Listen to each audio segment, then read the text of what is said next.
istriku, dosa, dan sosok yang tak pernah ikut di penjara. Tahun ke-2016, malam itu, hujan turun tipis di sebuah perumahan kecil di pinggiran Kabupaten Banyumas. Seorang pria pulang lebih cepat dari tugas luar kota setelah menerima kabar yang menghancurkan hatinya. Selama 9 tahun pernikahan, ia telah berjuang dari hidup serba kekurangan hingga akhirnya mampu membeli rumah sederhana untuk keluarganya. Ia percaya semua pengorbanannya dilakukan demi istri dan kedua anaknya. Namun, malam itu, di dalam rumah yang dibangunnya dengan keringat sendiri, ia menemukan sesuatu yang mengubah hidupnya selamanya.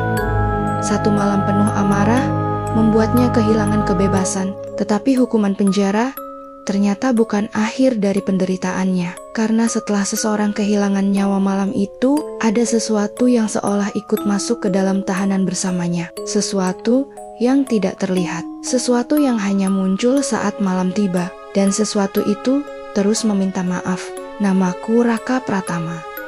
Kisah ini terjadi pada tahun ke-2016. Saat itu aku bekerja sebagai supervisor lapangan di sebuah perusahaan distribusi bahan bangunan di Jawa Tengah. Pekerjaanku menuntutku sering keluar kota selama beberapa hari. Aku menikah dengan seorang perempuan bernama Mira. Kami sudah bersama hampir 9 tahun. Dari awal menikah, hidup kami jauh dari kata mudah. Pernah tinggal di kontrakan sempit, pernah makan seadanya, pernah menghitung uang receh untuk membeli susu anak. Namun, perlahan keadaan membaik. Aku berhasil membeli rumah kredit. Perusahaan memberiku mobil operasional. Kami dikaruniai 2 anak yang masih kecil. Aku pikir hidup kami akhirnya menuju arah yang baik. Sampai suatu hari, seorang rekan kerja diam-diam menghubungiku. "Rak, maaf kalau aku salah, tapi aku sering lihat ada laki-laki datang ke rumahmu saat kamu tugas luar." Awalnya aku marah. Aku menganggap itu fitnah. Tapi setelah beberapa kali mendapat informasi serupa dari orang berbeda, pikiranku mulai kacau. Aku mencoba mengabaikannya, sampai akhirnya kesempatan itu datang. Saat sedang berada di luar kota, pekerjaanku selesai lebih cepat dari jadwal. Aku memutuskan pulang tanpa memberitahu siapapun, termasuk Mira.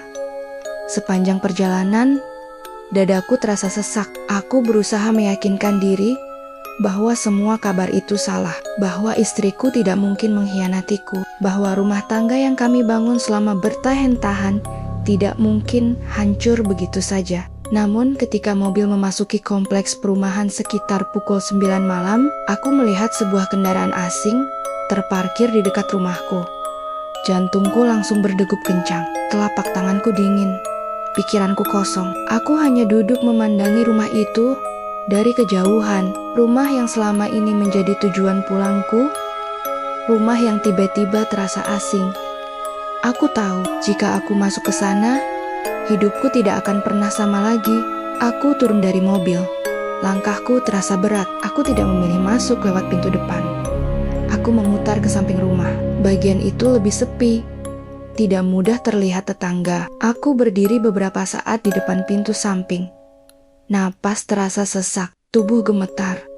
Aku sudah tahu aku akan terluka. Aku sudah tahu aku akan hancur, tapi aku harus melihat dengan mataku sendiri. 1 tendangan, belum terbuka. 2 tendangan. Pintu mulai retak. 3 tendangan. Brok, pintu kayu itu jebol. Aku masuk, ruang tamu langsung terlihat.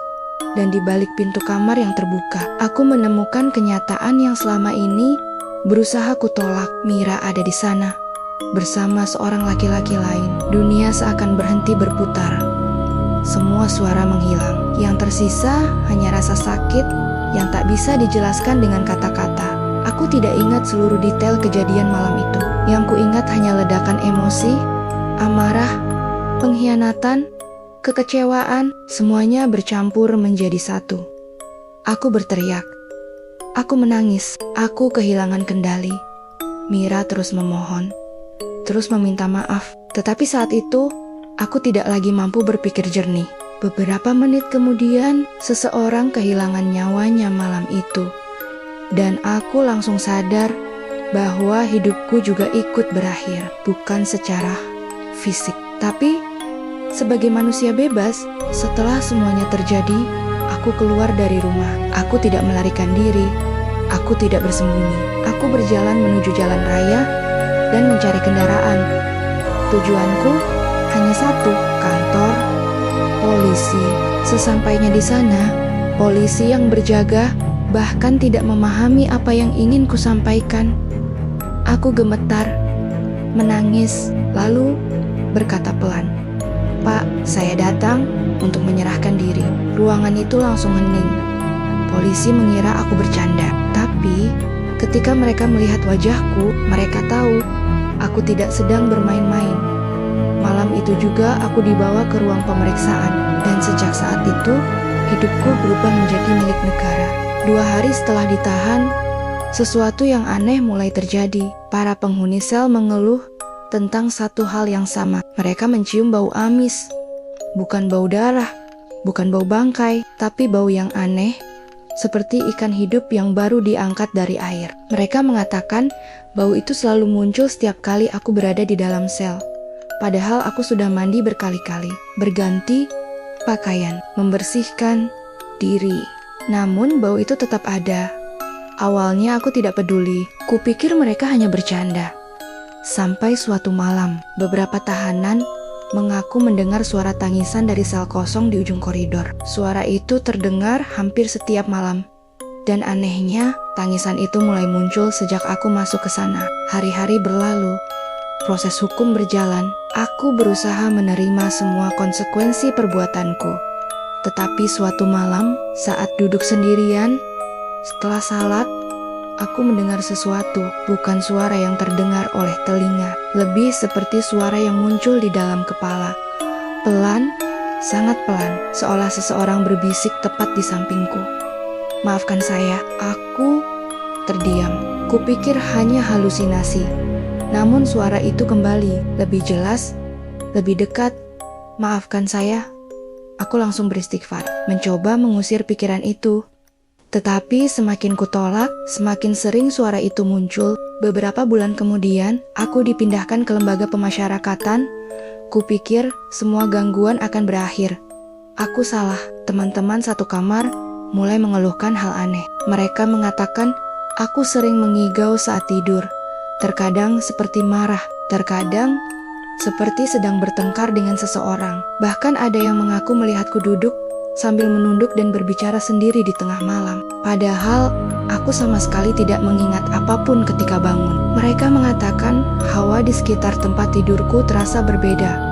Lebih dingin, lebih berat, dan selalu disertai aroma amis yang sama. Aroma yang tidak pernah bener-bener hilang sejak malam itu. Aku akhirnya menerima hukuman penjara. Aku menjalani seluruh proses hukum sebagaimana mestinya.